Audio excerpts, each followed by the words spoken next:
Beruchim Abim, and welcome to Torah Talks Chazaq's Tuesday program with special guests. Tonight we have with us Rabbi Mordechai, Jermaine Shlita. Rabbi, Shalom Aleichem. How you doing? Baruch Hashem. Great to be here. Thank you very much. An honor to be with you.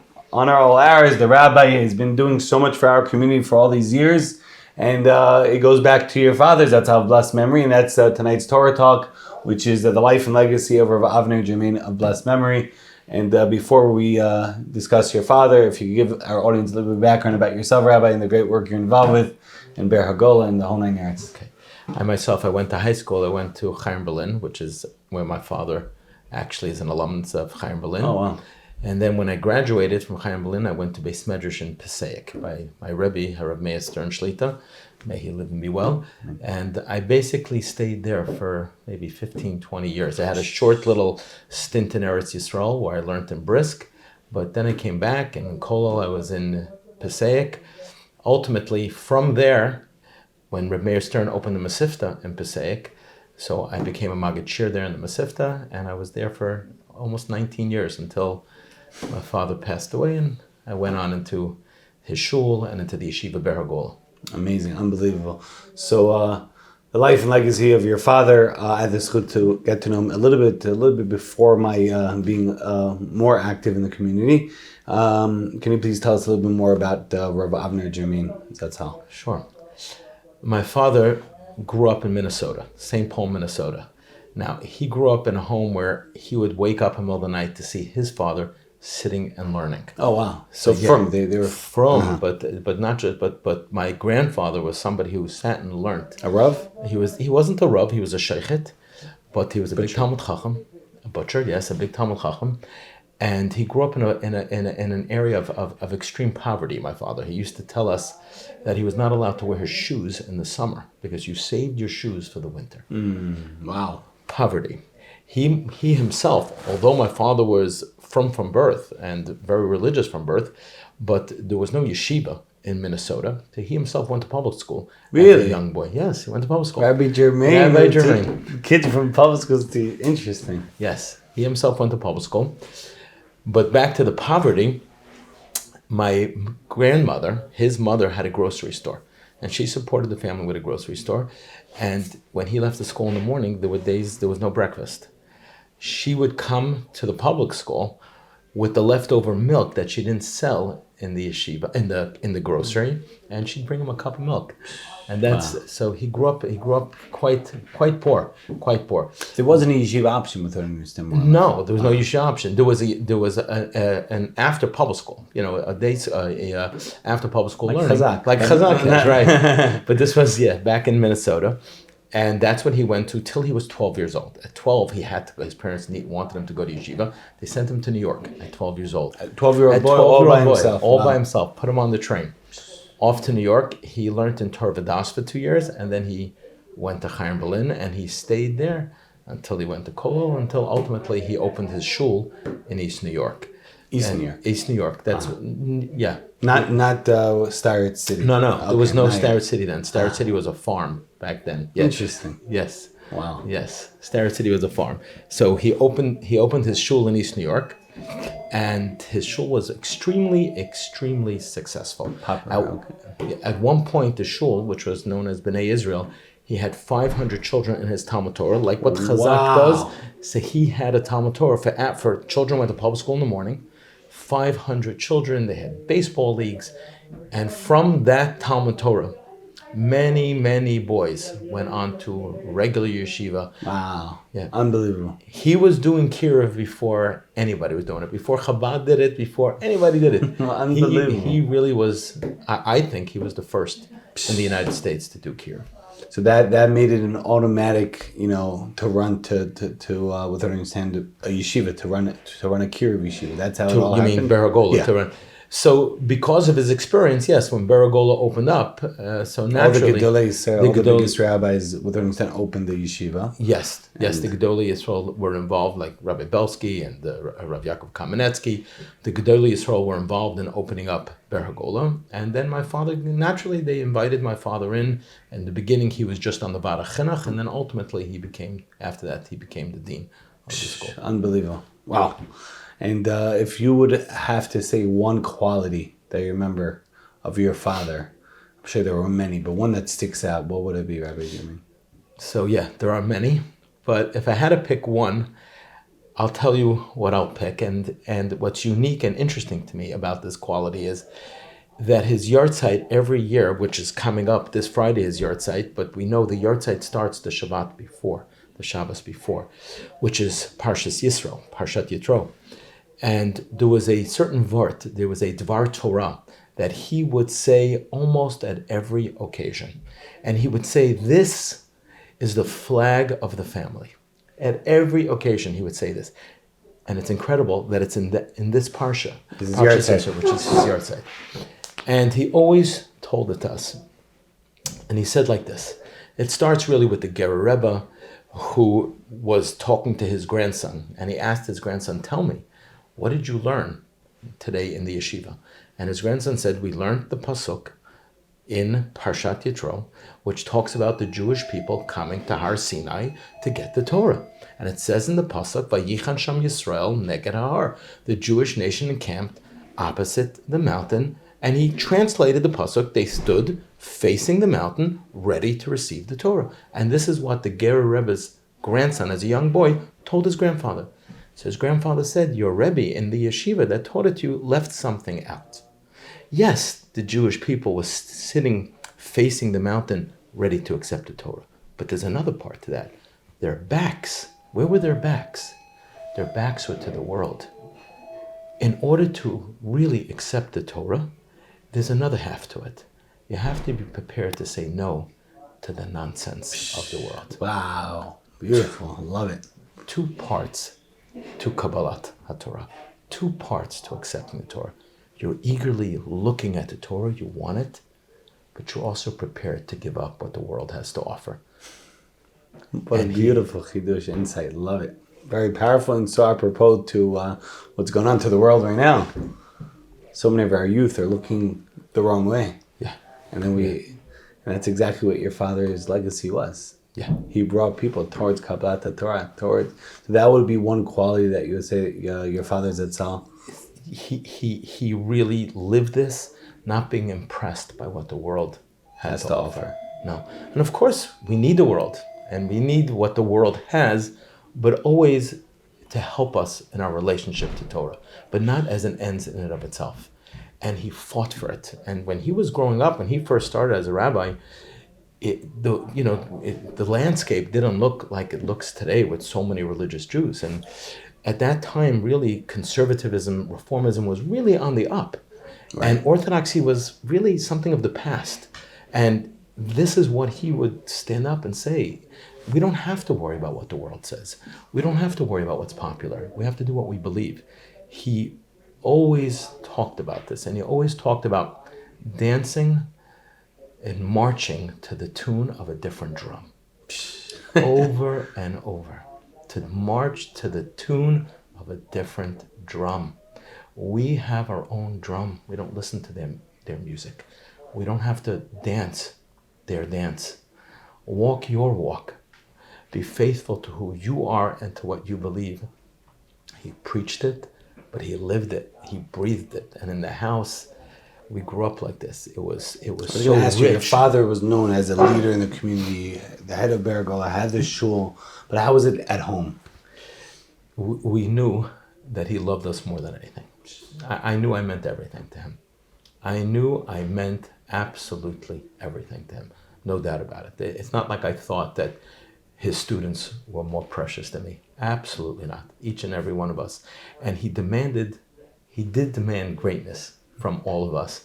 I'm sure I failed him, but he demanded greatness. He wanted my sisters to only marry great Talmidei Chachamim, and me and my brothers of Zichron Livracha pushed us and wanted us the best. He wanted us to grow in learning and always encouraged us and gave us every ounce of support in every way that we should reach our potential in Torah.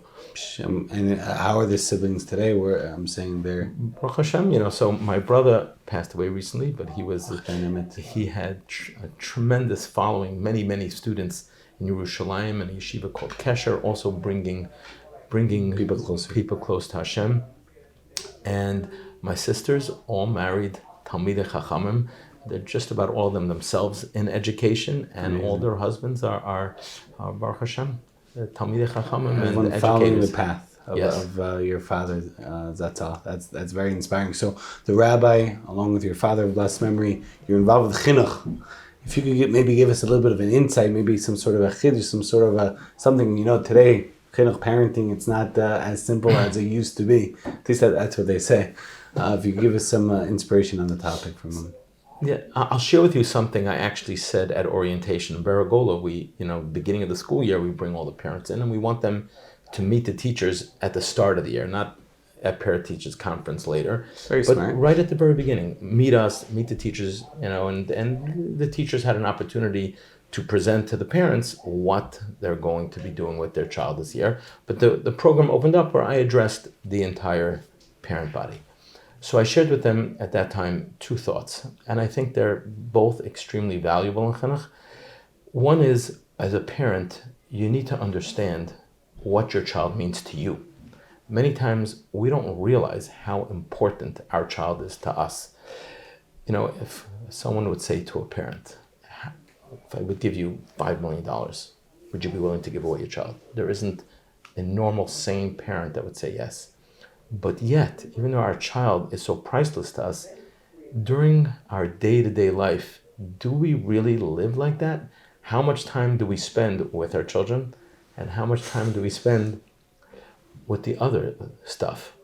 So we have to remind ourselves as parents, what is the most valuable thing to you?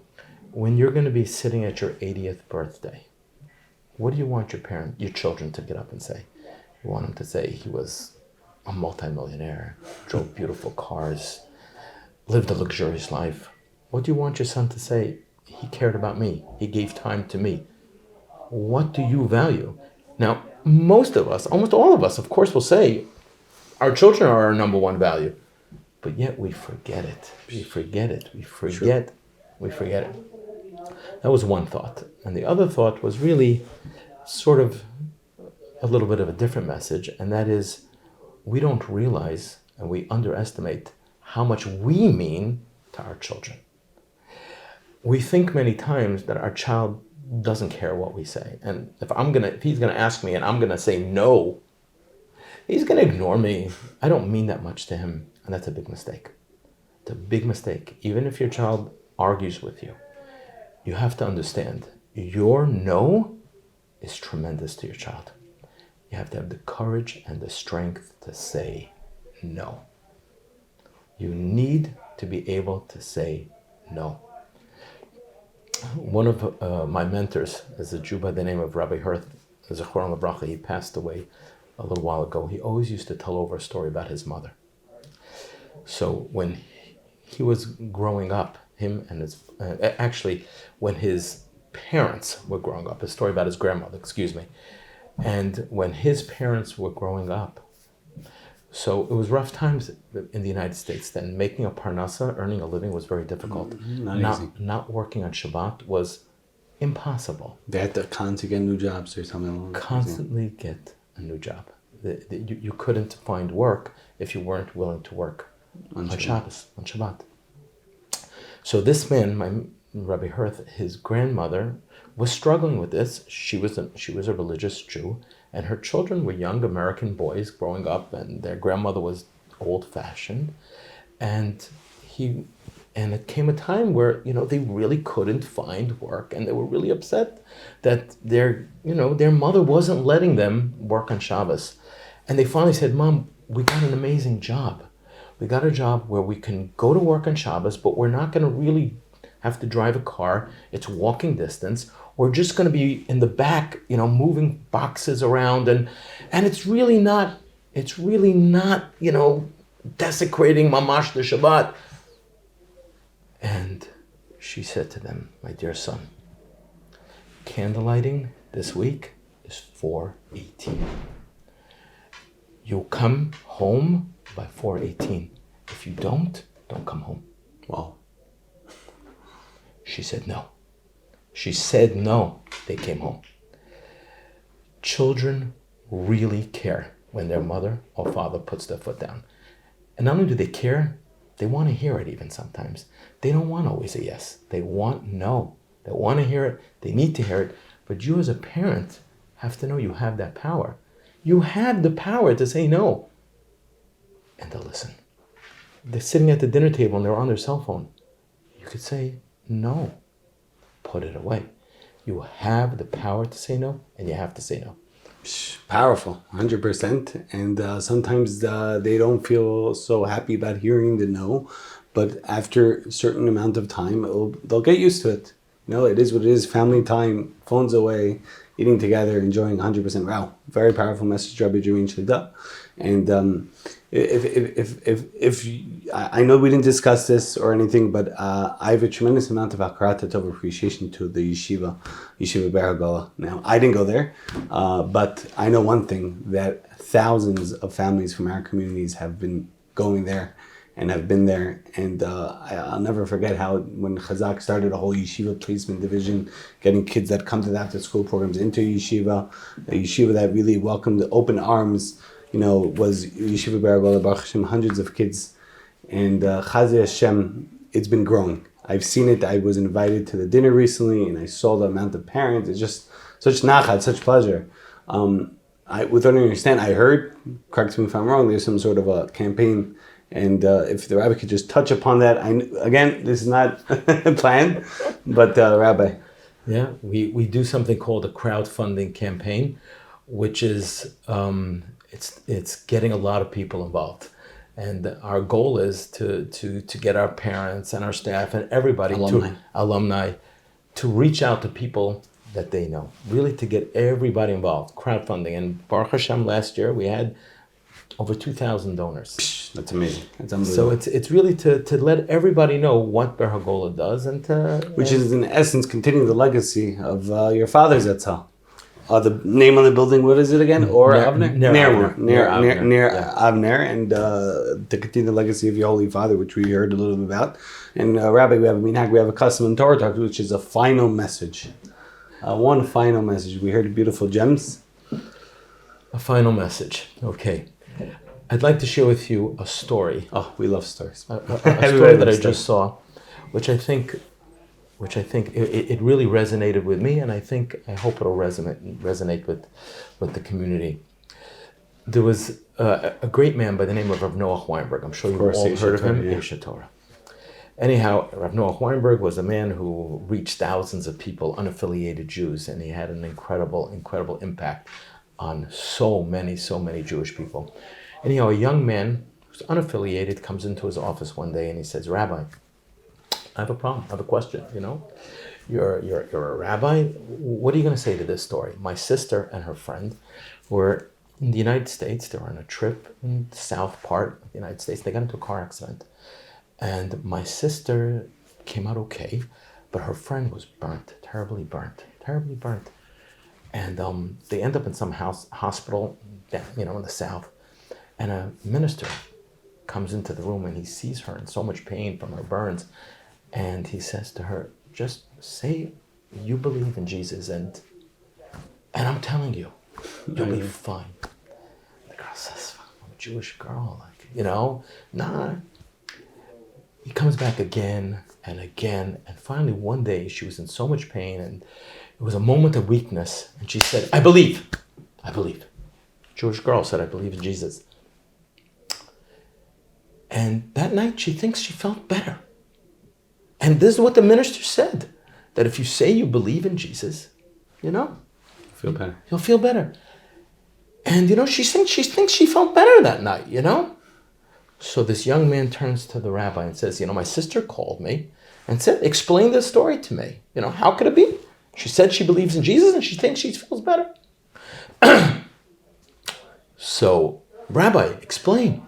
So Rabbi Weinberg said, let me explain it to you with a story, with a mashal. There's a gathering in the United Nations, and in the United Nations you have there in this room, you have great thinkers, great minds from all across the globe. And as they're sitting there, in strides a strong, powerful man, 6'6", handsome, muscular, strong, a linebacker, he looks amazing, comes in, and he stands in front of everybody and he says, ladies and gentlemen, I am going to lift this room. And all of a sudden, the room is being lifted. And then he says, ladies and gentlemen, I'm going to take this room into the ocean. And all of a sudden, they're in the ocean. And they're looking outside the window and there's fish. And then he says, ladies and gentlemen, we're going to the moon. A little while later, they're on the moon. Ladies and gentlemen, we're going back to the UN now. Boom. They land. And then he says, ladies and gentlemen, I am God. Bow to me. All the philosophers, they all just get down on the floor immediately, prostrate themselves, they bow. One man doesn't bow. Some old janitor, a Jewish janitor, Jewish guy, only spoke Yiddish, couldn't get a job, doing something else. He doesn't bow, and he's like, what? They turn to him and they say, come on, didn't you see this guy? You see what he did? What's going on? Why don't you bow? He says, listen here. I have no idea how on earth this guy brought us to the moon, how he brought us into the ocean. I have no idea. But I know one thing. He's not God. He's not God. If this guy were to get up and say, I brought you to the moon, I brought you to the ocean, I'm a frog, would you say he's a frog? No, he's not a frog. So do I have a question? How did he get us to the moon? Yes. But those questions don't raise any doubts. We're permitted, Rabbi Weinberg said, to have questions. It's a question. Why does she feel better? I don't know. But it doesn't raise any doubt. Jesus is not God. Life, there's questions. There's questions. We all have questions. 6 million Jews. A question. Other questions. Struggling, suffering. We're allowed to have questions. We encourage questions. We encourage questions. But the questions don't have to raise doubts. Whatever we go through, remain firm, remain strong. We know the truth. Amazing, Rabbi Mordechai Jermaine Shlita. What a powerful final message. What a powerful message. What a powerful Torah talk. Amazing, amazing as usual. Shakach, Chazaq, Baruch to everything that you do. Continue your Holy Father's legacy. Continue the holy work of Baragola and everything else, all the other stuff, the shul, the great work that you do behind the scenes.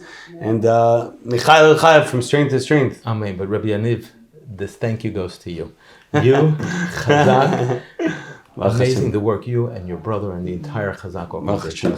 Really, really, you're a source of encouragement to me, and you lead the way. You lead the way. Chaz Hashem, we have to do more. The Gula is not here yet. But Hashem, we should all be together with the Gula Shema, with the final redemption. We should see Tchiyat HaMetim. Have Rabbi Avner Jermaine back with us. Mr. Hashem, and all the Gedolim, Rabbanim, everyone, family, friends, neighbors. And Mr. Hashem, we should see the Gula Shema. We want to thank all of our listeners every single Tuesday night, 8:30 p.m. Eastern Standard Time. Chazaq Torah Talks with special guests. Shout out to all the platforms, the podcasts, the Torah Anytime, everyone that has our amazing Torah Talk interviews on their websites and platforms. We want to thank Daily Giving. $1 a day goes a very, very far way. We want to thank the entire team over here at Chazaq. Baruch Hashem, so much great things happening over here. So many amazing classes. Natan, Rabbi, Meir, the whole team over here. Thank you very much. And till next time. Shkach.